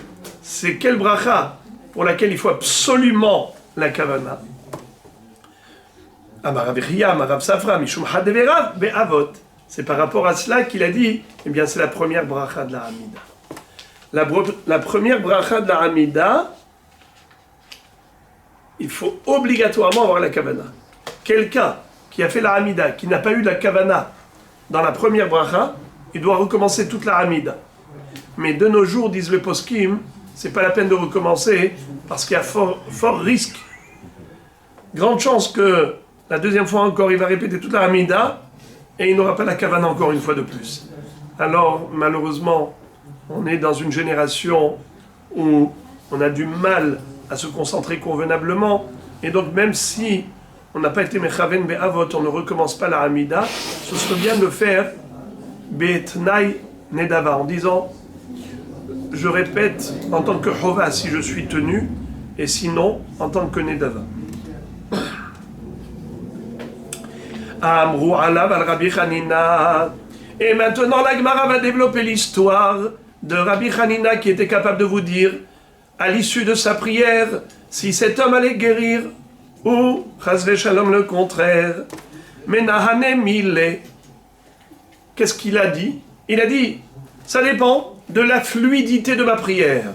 Si elle est fluide, je sais qu'elle est exaucée, sinon, non. Sur quoi il s'est appuyé Rabbi Hanina ben Dosa pour avancer un argument pareil? Est-ce qu'il y a dans la Torah une allusion à ce phénomène de dire que l'acceptation de la tfila dépend de la fluidité de la prière? Amar Rabbi Yoshua ben Levi, de Amarkra. Oui, on a trouvé un pasouk qui fait allusion à ce phénomène. Lequel? Boreniv sefataim, shalom shalom, la rahok ve la karov, Amar Hashem urfativ. Il y a un pasouk dans la prophétie de Ishaïa, Isaïe, qui disait Boré niv sefataim. Dieu a créé le produit des lèvres. Niv, c'est Tenouva. Tenouva, c'est la récolte. C'est la production. Niv, c'est Fataim, c'est ce que les lèvres produisent. Qui a créé la parole? Hachem. Boré, Niv, c'est Fataim. Shalom, shalom, la rachok la karov. Quel rapport? Écoutez comment Rabbi Hanina ben Dosa a interprété très joliment. Boré, Niv, Sefataim, pas dans le sens de Boré. Hachem a créé l'expression verbale, mais Boré Milachon Bari. Bari, en bonne santé, fort. Si ma parole, elle est bria, si mon expression est fluide, si j'arrive à parler couramment, ça veut dire que mon niv, c'est fataim, le produit de mes lèvres, ça coule de source, c'est bari. Eh bien, je sais que shalom, shalom, la rachok ve la karov amar Hashem urfativ. Akadosh Baruch Hu va lui envoyer le shalom et la refoua. Amar Rabbi Chia Baraba, Amar Rabbi Yochanan, kol hanevi'im kulam lo nitnab'u, ela lemassi bito letamid chacham, vela ose par kamatia letalmidei chachamim, vela mehane talmidei chachamim minechasav. Aval talmidei chachamim atzman, ayin lo ra'ata elokim zulatecha, ya'aseh limchakelo. Qu'est-ce que ça veut dire? Rabbi Yochanan nous enseigne que dans les prophéties des prophètes, nous retrouvons un descriptif extraordinaire de la fin des temps. Que Akadosh Baruch Hu nous réserve un bonheur indescriptible. Non, il est décrit. Alors, tout ce qui est décrit comme bonheur réservé pour la fin des temps, eh bien, nous dit Rabbi Yochanan, c'est pour des gens méritants. Lesquels? Ceux qui ont aidé les Talmidei Chachamim, qui ont subvenu à leurs besoins, qui leur ont donné leur fille en mariage, qui ont essayé de leur apporter le soutien nécessaire afin qu'ils puissent investir dans l'étude de la Torah. Ça, c'est ce qu'ils vont mériter, ces gens-là. Mais les Talmidei Chachamim eux-mêmes, qui ont étudié la Torah, même les prophètes n'ont pas pu voir dans des visions prophétiques ce que Akadosh Baruch Hu leur a réservé. Il n'y a que Hachem qui sait. C'est tellement grandiose que ça n'a même pas été montré aux Nevi'im. Répétons dans le texte. Kol ha-Nevi'im kulam, tous les prophètes, lo nitnabe'u, non prophétisés, et là les massibito, les Talmid Chacham, que au profit de celui qui donne sa fille en mariage à un Talmid Chacham, Velaosé par Kamatial Talmidei Chachamim, ou à celui qui va carrément faire des affaires pour le Talmid Chacham. C'est-à-dire, le bonhomme, il va aller vendre de la marchandise. Il dit au Talmid Chacham, tu sais quoi? En même temps que je vais aller faire signer des contrats pour moi, eh bien je vais faire en même temps pour toi. Et donc, carrément, il travaille en faveur du Talmid Chacham. Velamehane Talmidei Chachamim minechassav. Ou bien, tout simplement, il lui donne de l'argent, il le fait profiter de ses biens. Eh bien, lui méritera tout le bonheur décrit par les prophètes. Aval Talmidei Chachamim atzman. Mais ce que Akadosh Baruch Hu réserve aux Talmidei Chachamim eux-mêmes, Aïn lo ra'ata. Un œil n'a pas pu le percevoir. Elohim, Dieu, Zulatecha, à l'exception de toi, Ya'aseh limhakelo, tu feras à ceux qui ont espéré en toi. Encore, Ve'amar Rabbi Chiya bar Abba Amar Rabbi Yochanan, toujours le même maître, Rabbi Yochanan, nous dit, Kol hanivim kulam lo nab'u ela limot hamashiach, aval le'olam haba, aïn lo ra'ata Elohim Zulatecha. Toutes ces prophéties de merveilles que décrivent les prophètes, c'est réservé au Yemot HaMashiach, à la période messianique. Mais pour le Olam Haba, après Biat HaMashiach, après Yemot HaMashiach, il y a aussi Olam Haba. Rachmanu Yezakenu Limot HaMashiach Ulhaye HaOlam Haba. Le Olam Haba, c'est quelque chose qui dépasse de très loin le bonheur de Yemot HaMashiach. Et c'est pour ça qu'il va dire, tout le descriptif que tu vas retrouver dans le livre des prophètes, c'est que pour la période messianique. Mais pour la période du Olam Haba, ça, aucun œil n'a pu le percevoir. La Gemara dit entre parenthèses, Upliga di Shmuel, de Amar Shmuel, En ben ha'olam hazeh limot HaMashiach, ela she'abud malchuyot bilvad, shene'emar, ki lo yahdal evyon, mikerev ha'aretz. Shmuel n'est pas d'accord avec Rabbi Yochanan pour dire que toutes ces prophéties qui décrivent une situation surnaturelle, une situation extraordinaire qui n'est pas de l'ordre de la nature, ce n'est pas de Yemot HaMashiach. Pourquoi? Parce que c'est forcément du Olam Haba. Car Yemot HaMashiach, on vivra à l'ère messianique dans le cadre de la nature. D'ailleurs, il y aura encore des pauvres. Comme il est écrit, Lo yahdal evyon mikerev haaretz. Il ne manquera pas des pauvres mendiants sur terre. Donc, Shmuel n'est pas d'accord avec Rabbi Yochanan pour dire que, à l'époque messianique, on sera dans des conditions de vie surnaturelles. Entre parenthèses, un petit chidouche. Rambam, a priori, se contredit. Car d'une part, il a été posé comme Rabbi Yochanan. Et d'autre part, il a été posé comme Shmuel. Dans deux endroits différents. Une fois, il nous dit que l'ère messianique sera une vie dans des conditions surnaturelles et miraculeuses. Et une fois, il nous dit que, exactement comme Shmuel, que Olam kemin hago noheg, la seule différence entre la période messianique et la période actuelle, c'est la galoute. C'est-à-dire qu'on ne sera plus soumis aux nations du monde, on sera sous souveraineté juive, on aura le Beth Amikdash reconstruit, et on sera dans des conditions où on n'aura plus de dérangement et perturbation pour étudier la Torah et mettre en pratique notre judaïsme. C'est comme ça qu'il décrit Yemot HaMashiach, le Rambam, à la fin de Ilchot Melachim. Mais dans Ilchot Teshuvah, il décrit autrement. Alors le Gaon de Vilna nous dit qu'il n'y a pas de contradiction.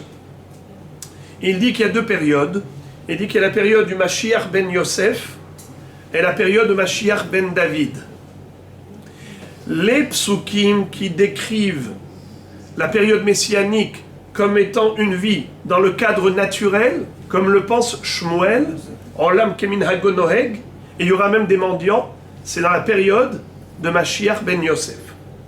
Mais après la période de Mashiach ben Yosef, on aura la période de Mashiach ben David. Là, ce sera une vie dans une toute autre dimension. C'est là où on arrive à la vie miraculeuse et prodigieuse décrite par les prophètes. dans Yemot HaMashiach. Mais Olam Haba, nous dit Rabbi Yochanan, Aïn lo ra'at, Elokim zulatecha. Même les prophètes n'ont pas pu percevoir, par une vision prophétique, la dimension extraordinaire de la période du Olam Haba. Encore un troisième enseignement extraordinaire, toujours du même maître, Rabbi Yochanan. Ve'amar Rabbi Chiya bar Abba Rabbi Yochanan, Kol hanevi'im kulan, lo nitnabe'u ela leba'alei teshuva, aval tzadikim gemurim ayin lo ra'ata elokim zulatecha. Le bonheur décrit par les prophètes, qui est prodigieux, est réservé aux Ba'alei Teshuva, des gens qui ont fauté et qui ont fait Teshuva. Mais pour des tzadikim gemurim qui n'ont jamais fauté, eh bien, la récompense que Dieu leur réserve, elle est bien au-delà de toute description, au-delà de toute imagination, même les prophètes n'ont pas pu voir. Ça, c'est ce que dit Rabbi Yochanan. Mais Rabbi Abahu n'est pas d'accord avec lui, parce que Rabbi Abahu dit qu'un Baal Tshuva est plus important qu'un Tzadik Gamour. Car le Tzadik Gamour n'a pas goûté à la faute, donc n'a pas eu la difficulté de s'en détacher. Tandis que le Racha, il a pris goût au Yetzer Hara, et donc pour lui c'est extrêmement difficile de s'abstenir. Eh bien, B'makom sheba'alei tshuva omdim en tzadikim gorim yicholim la'amod. Lisons. Upliga de Rabbi Abahu. Rabbi Abahu n'est pas d'accord avec Rabbi Yochanan. De Amar Rabbi Abahu, Makom sheba'alei teshuva omdim, tzadikim gemurim enam omdim. Sheneemar, shalom shalom, la rachok ve la karov, la rachok beresha ve hadar la karov. Qu'est-ce que ça veut dire? Dans ce passage que nous avions évoqué précédemment, nous voyons que Akadosh Baruch Hu adresse des salutations à ceux au lointain et aux proches. Shalom, shalom, la rachok, vela karov, amar Hashem urfativ. C'est qui le rachok? Le lointain. C'est qui le karov? Le proche. Eh bien, celui qui était proche de la Torah, c'est le tzaddik gamour. Il ne s'est jamais éloigné d'elle. Le rachok, c'est celui qui s'est éloigné, mais qui s'est rapproché. Il est revenu vers Hashem. Et je vous dis, je salue d'abord le Baal Tshuva. Comme ça pense Rabbi Abahu. Mais Rabbi Yochanan dit non. Le tzaddik gamour est dans un niveau réel, pas par rapport à l'effort, par rapport à la réalité. Il n'a jamais fauté. Donc il est au-dessus du Baal Tshuva. Alors que Rabbi Abahu dit que c'est en fonction d'effort. Et l'effort du Baal Tshuva est plus grand que le tzaddik gamour. D'ailleurs, comment Rabbi Yochanan va interpréter ce pasuk? Mais Rabbi Yochanan amar lecha, Maï rachok, shehaya rachok midevar avera me'ikara. Ou maï karov, shehaya karov midevar avera menitrahek menu ashta. Rachok, d'après Rabbi Yochanan, rachok et karov, c'est pas comme a dit Rabbi Abahu, rachok de la Torah, qui a fait tchouva, ou karov qui était toujours karov depuis le début. Non. Rabbi Yochanan dit rachok de la Avera, karov de la Avera. C'est qui le rachok de la Avera, qui est loin de la Avera? C'est le tzaddik, qui depuis sa jeune enfance, il était tzaddik. Il est toujours resté loin du Yetzer Hara. Le karov, c'est celui qui était karov au Yetzer Hara, il était proche de la Avera. Et il a abandonné. Donc shalom shalom, la rachok ve la karov. C'est qui rachok? Le tzaddik gamour, qui était toujours loin de la Avera. Et ensuite le karov, c'est le Baal Tshuva, qui était proche de la Avera, et il s'en est éloigné. Rabotai. Maintenant, on a compris. Qu'est-ce que viennent faire tous ces enseignements? On a l'impression qu'on a dévié du sujet totalement. On était en plein sujet de Tfila, et du coup, on est passé au Olam Haba, Yemot HaMashiach, celui qui soutient le Talmid Chacham. Comment on a fait pour dévier comme ça si vite? On a perdu la trajectoire. Réponse. Tout cela, c'était pour revenir à ce pasuk. Rappelez-vous. D'où on a appris ce phénomène. C'est-à-dire que Rabbi Hanina ben Dossa pouvait savoir, à l'issue de sa prière, si elle était exaucée ou rejetée, en fonction de quoi? De la fluidité de son expression verbale. Si c'était fluide, il savait que c'était Mekoubal. D'où il a sorti ça? Boreniv sefataim Shalom, shalom, la rachok velakarov amar Hashem urfativ. De ce pasouk, si le niv c'est fataïm, si l'expression des lèvres sont bari, c'est fluide, alors je sais que Dieu enverra la paix et la refoua. Shalom, shalom, la rachok velakarov amar Hashem urfativ, la refoua et le shalom. Si déjà on a cité ce pasouk de shalom, shalom, la rachok velakarov, alors on va citer une autre interprétation de ce même verset, qui est celui de Rabbi Hanan et Rabbi Abahu. Mais puisque dans cette explication, on a parlé de Yemot HaMashiach, alors on a cité les autres enseignements qui sont relatifs à Yemot HaMashiach et Olam Haba. Vous avez compris maintenant comment la boucle se referme. C'était pas une déviation du sujet, c'était simplement une extension du sujet. On continue. Maï Aïn Lora Ata. La Gemara demande, c'est quoi ce qui a échappé à l'œil des prophètes?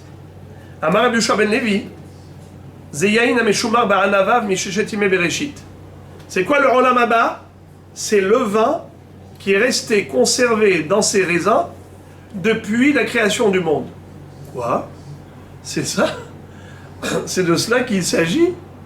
Du vin qui a fermenté dans ses propres raisins depuis la création du monde. Et c'est ça ce que Shpokro nous réserve. Oh, quel bonheur! Un grand cru! C'est pour ça qu'on a attendu des millénaires pour boire un petit coup de rouge. C'est ça? Alors évidemment, vous l'avez compris, que les secrets de la Torah s'appellent Yain. Yain en valeur numérique, Yud, Nun, c'est 70. 10, 10 et 50, ça fait 70. Sod, le secret, Samer, 60, Vav, 6, Dalet, 4, en tout 70. De la même façon que le vin qui est dans le raisin, il est quelque part dans un endroit secret. Car toi, qu'est-ce que tu vois? Tu vois le raisin, tu ne vois pas le vin. Donc le Sod, Nichnas Yain Yatsa Sod, Akadosh Baruch Hu va nous dévoiler les secrets de la Torah. Et ce délice, qui est la révélation des secrets de la Torah, c'est ce qui va procurer au tzadikim le'atid avo le plus grand régal. D'ailleurs, entre parenthèses, Rish Lakish disait, le'atid avo, tu veux savoir c'est quoi le Gehinam et le Gan Eden? C'est que Akadosh Baruch Hu fait sortir le soleil de son enveloppe. Ce soleil va éclairer les tzadikim et les guérir, et il va brûler les Rechaim. Alors moi j'ai expliqué que c'est quoi? Ce soleil, c'est la lumière de la Torah. Dieu va la dévoiler. Et qu'est-ce qu'on va voir dans le Olam Haba? En bolo achila velo shtiya, et la tzadikim yoshvim ve'atarotehem berashehem, ve'nehenim mizi v'shechina. Ni manger ni boire dans le Olam Haba. C'est quoi? Qu'est-ce qu'on va faire? On va jouir de la splendeur divine. C'est quoi la splendeur divine? C'est la révélation des secrets de la Torah. Mais pour quelqu'un qui n'a jamais étudié la Torah, pour lui de rester des milliards d'années dans un cours de Torah, c'est la mort, c'est le Gehinam. D'accord? Il est en train de brûler à petit feu. Il dit, mais c'est quand que ça se termine? Ça ne se terminera jamais. Et l'autre, le tzaddik, qui toute sa vie a essayé de comprendre la Torah, il a pu obtenir une goutte de la mer. C'est tout. C'est rien ce qu'il a pu comprendre. Et voilà qu'Akadosh Baruch Hu maintenant va déverser des torrents de secrets de Torah. Quel régal pour celui qui a développé son oreille musicale au niveau thoraïque, comme quelqu'un, au niveau musical. Il y a toutes sortes de styles. Vous allez payer un ticket d'entrée à l'opéra pour quelqu'un qui ne chante que l'oriental et toutes sortes de chants comme ça. Il y a l'opéra, oh waouh, il va devenir fou après une demi-heure, il a envie de se tuer. Ou l'inverse, vous prenez quelqu'un, un occidental, vous le mettez dans un concert hanana, il va devenir fou. Eh bien, c'est ça. C'est parce que tu as développé une oreille musicale dans ce style, et pas dans ce style. Celui qui, toute sa vie, a développé une oreille musicale pour la Torah, là-bas, il va s'en délecter de cette mélodie infinie. C'est quelque chose d'incroyable.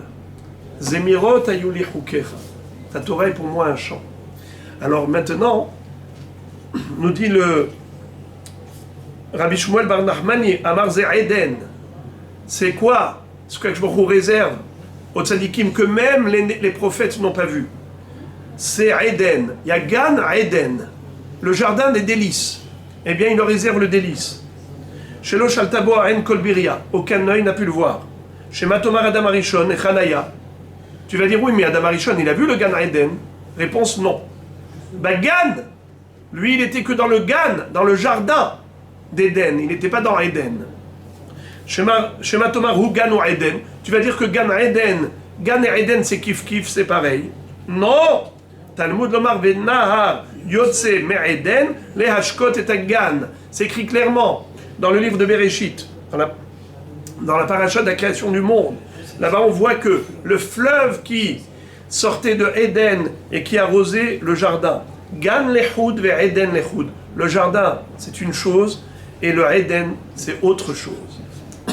On termine. Le Perek. Tanu Rabbanan, Maaseh, chez Hala Beno shel Rabban Gamliel. Un jour, le fils de Rabban Gamliel est tombé malade. Shiger Shne Talmidei Chachamim etzel Rabbi Hanina ben Dosa, levakesh alav rachamim. Il a envoyé 2 de ses élèves pour demander à Rabbi Hanina ben Dosa pour prier pour son fils, le fils de Rabban Gamliel. Kevan Shera'a Otam, dès que Rabbi Hanina ben Dosa les a vus, il a compris pourquoi ils étaient venus. Alal Aliyah ubikesh alav rachamim. Il est monté directement au grenier, il s'est mis à prier à Hachem. Biridato amarlahem lechu shehaltsato hama. Il est descendu du grenier, il leur dit, rentrez chez Rabban Gamliel, c'est bon, son fils a guéri, la fièvre a baissé. Amroulo vechinavi ata, il leur a dit quoi, tu es prophète? Comment tu sais? Amarlahem, lo navi anochi velo ben navi anochi. Je ne suis ni prophète ni fils de prophète. Et la kar mekublani. Voilà ce que je sais, par tradition. Im shegurat tefilati befi, yodea nishu mekubal, ve'im lav, yodea nishu metorav. Si ma prière est fluide, je sais qu'elle a été agréée. Sinon, l'inverse pour le contraire. Yashvu vekadvu, vechimnu otasha. Immédiatement, ils ont noté l'heure à laquelle ils ont eu cette discussion. Ursheba etzel Rabban Gamliel amar lahem, העבודה לא חיסרתם ולא הותרתם, אלא כך היה מעשה. באותה שעה חלצתו חמה, ושאל לנו מים לשתות. Rabban Gamliel leur a dit, l'heure que vous m'avez donnée, c'est exactement l'heure à laquelle il s'est réveillé et il m'a demandé de l'eau. Mon fils m'a réclamé de l'eau, la fièvre l'a lâché. Veshuv ma'aseh Rabbi Hanina ben Dosa. Encore une histoire d'un malade avec Rabbi Hanina ben Dosa. C'était qui? Excusez-moi.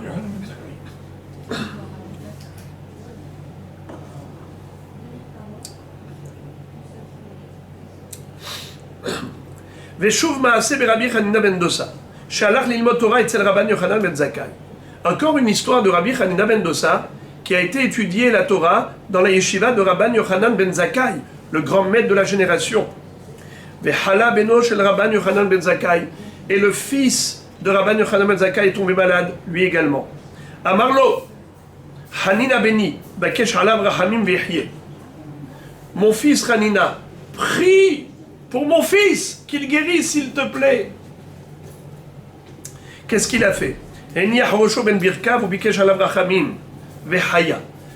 Rabbi Hanina ben Dosa a mis sa tête entre ses genoux et il s'est mis à prier. Et cet enfant a guéri. Amar Rabban Yochanan ben Zakkai. Il m'a lehitiach ben Zakkai et Rosho ben Birkav kol hayom kulo l'ayom mashgichim alav. Rabban Yochanan ben Zakkai a dit devant son épouse, si moi, ben Zakkai, j'avais passé ma journée avec la tête entre mes genoux, je n'aurais pas été exaucé. Comme lui, Rabbi Hanina ben Dosa.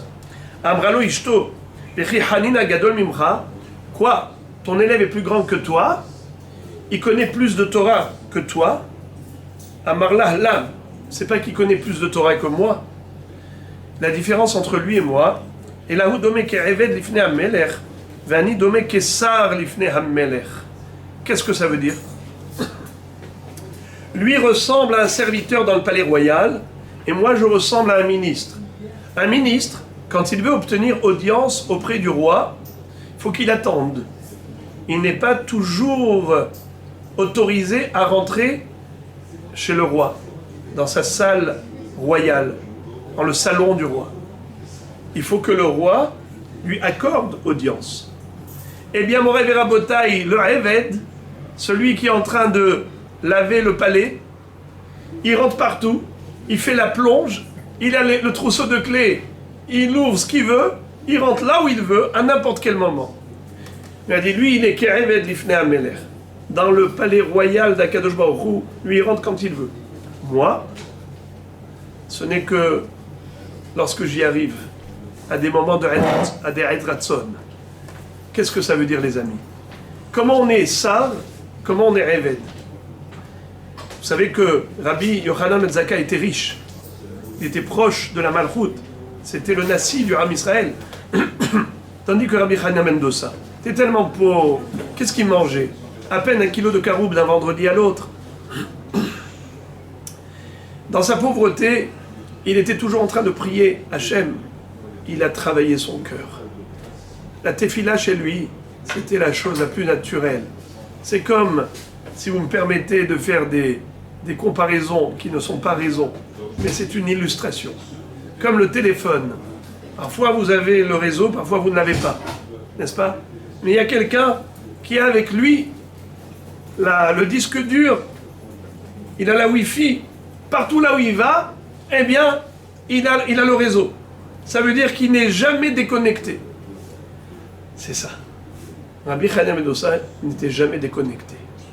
Ke'eved Lifnei HaMelech. Ses prières étaient courantes dans sa bouche. Donc, parfois ce qui arrive, c'est que quand on est important, qu'on a une situation où on est aisé, on est bien, alors sa prière elle n'est pas de tout cœur parce qu'on se croit indépendant. On a l'impression que on peut se débrouiller chas v'shalom sans lui. Mais à Eved, il n'a rien de par lui-même. Tout ce qu'il a, c'est de son maître. Enfin, on termine au Pérec. Ve'amar Rabbi Chiya bar Abba, amar Rabbi Yochanan. Al yitpalel adam ela bebayit shesham halonot, sheneemar vechavin petihanle be'ilite lekavel neged Yerushalem. Qu'est-ce que ça veut dire? Daniel, lorsqu'il a été exilé en Babylonie, Daniel, même en étant dans le palais royal de Nebuchadnezzar, il allait s'isoler pour prier. Il se cachait dans sa chambre et il allait prier. Mais attention, il avait des fenêtres qui étaient orientées vers Jérusalem.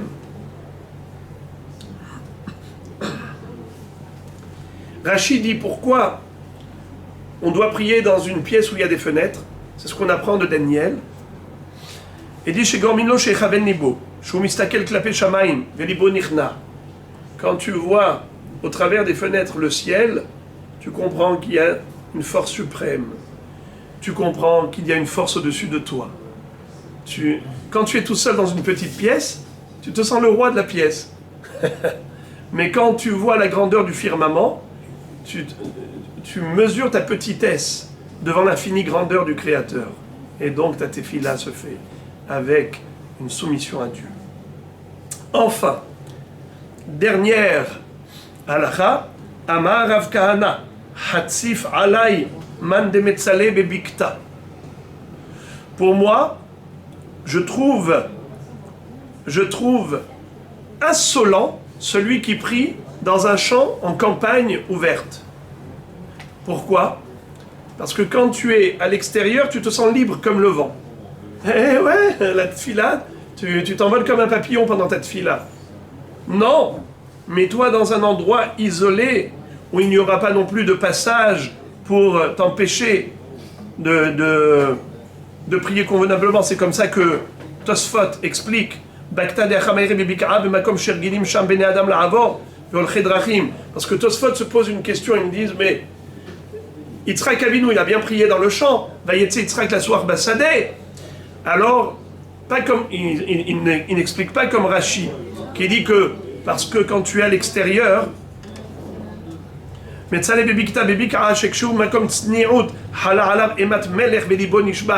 tu es dans un endroit qui est fermé, alors dans la tsni'ut, ton cœur il est plus soumis. Tosfot dit c'est comme ça, alors pourquoi Yitzhak il a prié à l'extérieur? Tosfot dit non, ça dépend. Il y a campagne et campagne. Il y a un endroit à l'extérieur où il y a des passants qui vont te déranger, te perturber au milieu d'Aramida. Faut pas, ça c'est pas bien. Tu prends un risque. Tandis que si tu te mets dans un champ ouvert, mais il n'y a personne qui te dérange, pas de problème. Ve'amar Rav Kahana, si déjà on a cité Rav Kahana, il dit encore Hatzif alay, man de mefaresh hata'e shenemar, ashren esui pesha, kesui hata'a. Qu'est-ce que ça veut dire? Je considère que celui qui ose publier ses péchés et ses fautes, eh bien c'est un insolent, c'est un razpanim qui non seulement a fauté, mais il montre à tout le monde ses fautes. Ça, c'est une chose qui est insupportable. Tu as fait une avéra parce que ton Yetzirara est très fort, mais là, cache-toi et honte de toi-même. Ne le publie pas, ne le mets pas sur la place publique. Hatzif alay, man de mefaresh, hatae, parce que c'est écrit Ashren esui pesha, kesui hata. Celui qui va cacher sa faute parce qu'il a honte, eh bien Dieu va lui pardonner. On a déjà vu ça. Kol ha'oser avera u'mitbayesh ba, mohalin lo al kol avonotav. C'est comme ça que dit Tosfot. מפרש חטאיו דומה שאינו מתבייש ואמרינן לעיל כל העושה דבר ומתבייש מוכנים לו מיד הדרן הלך אין עומדין כל הכבוד לכם